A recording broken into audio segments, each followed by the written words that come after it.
आज मैं आपको इस वीडियो के माध्यम से एसआईआर का फार्म भरने का सही तरीका बता रहा हूं।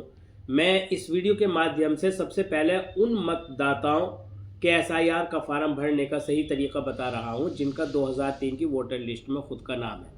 मैंने ये एक फार्म भरा है, तो देखिए यहाँ मैंने सबसे पहले इनकी डेट ऑफ बर्थ यानी जन्म तिथि लिख दी है। उसके बाद में फिर मैंने इनके आधार कार्ड की संख्या लिखी है। अगर किसी के पास आधार कार्ड नहीं है तो ये वैकल्पिक है, उसको छोड़ सकता है। उसके बाद मैंने इनका मोबाइल नंबर लिखा। मोबाइल नंबर के बाद पिता का नाम मैंने यहाँ पर लिखा है, और पिता का नाम मैंने हिंदी और इंग्लिश दोनों में लिखा है, क्योंकि जब बीएलओ इस फार्म को ऑनलाइन भर के सबमिट करेंगे तो वहाँ पर हिंदी और इंग्लिश दोनों में ऑप्शन आएगा। तो कोई बीएलओ अगर हिंदी में या इंग्लिश में, दोनों लैंग्वेज में से किसी भी लैंग्वेज में फार्म को भरेंगे तो आपकी स्पेलिंग में मिस्टेक नहीं होगी। उसके बाद इनकी पहचान पत्र की संख्या लिखनी है पिता की, अगर उपलब्ध है। अगर उपलब्ध नहीं है तो आप इसको छोड़ दीजिएगा। उसके बाद में आपको माता का नाम लिखना है, हिंदी और इंग्लिश दोनों में लिखिएगा। उसके बाद उनका ईपिक नंबर लिखना है। अगर ईपिक नंबर नहीं है तो आप उसको छोड़ दीजिएगा। उसके बाद में पति या पत्नी का नाम आपको लिखना है। यदि लागू हो तो इनकी शादी हो रही है तो इन्होंने अपनी पत्नी का यहाँ पर नाम लिख दिया है।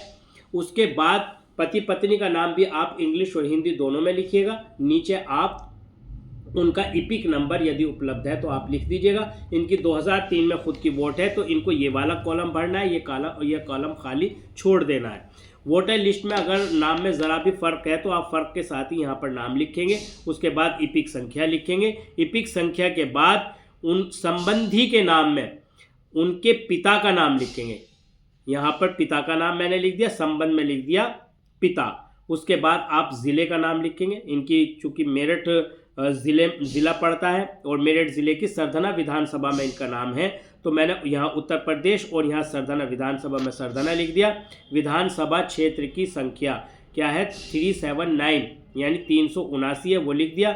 इनकी 37 भाग संख्या में वोट है 2003 की वोटर लिस्ट के अकॉर्डिंग, और 201 क्रम संख्या पर है। तो इस तरह से यहाँ पर 2003 की एक तरह से वोटर लिस्ट की नकल उतारनी है। आप उसमें फ़र्क ना करें। अगर ज़रा मरा सी गलती है पिता के नाम में या खुद के नाम में तो गलती के साथ ही आप यहाँ पर भरिएगा। आखिर में यहाँ पर आपको सिग्नेचर करने हैं। अगर खुद मतदाता अपने सिग्नेचर नहीं कर पा रहा है, वो यहाँ मौजूद नहीं है, तो उनकी फैमिली का कोई भी मेंबर यहाँ पर सिग्नेचर कर सकता है। सिग्नेचर के साथ साथ यहाँ पर डेट भी डालिएगा। और जब ये फार्म आप बीएलओ को दें तो उनसे रिसीविंग ज़रूर ले लें डेट के साथ ही यहाँ पर कलर फ़ोटो लगाना है, साफ़ फ़ोटो लगाना है। बस कलर फ़ोटो होना चाहिए, साफ़ होना चाहिए, ताकि स्कैन करने में आसानी हो। और इस फार्म के साथ किसी भी तरह का कोई डॉक्यूमेंट नहीं लगना है। अगर यहाँ पर अगर किसी महिला का नाम है तो वो उसकी शादी हो गई है 2003 में और 2003 की वोटर लिस्ट में उसका नाम है, तो यहाँ पर वो अपने पति का नाम, संबंधी में अपने पति का नाम लिखेंगी और संबंध में पति लिखेंगी। आप बीएलओ को जब ये फार्म दें तो उनसे रिसीविंग ले लें। इसके साथ में कोई फार्म के साथ में कोई भी डॉक्यूमेंट नहीं लगना, चाहे वो आधार कार्ड हो, चाहे वो वोटर लिस्ट जो 2003 की है। कुछ लोग उसकी फ़ोटोकॉपी करा करके लगा रहे हैं, तो किसी चीज़ की भी ज़रूरत नहीं है। आप फॉर्म भर के दे दीजिएगा, तो ये फॉर्म बीएलओ ऑनलाइन करके सबमिट कर देंगे। शुक्रिया।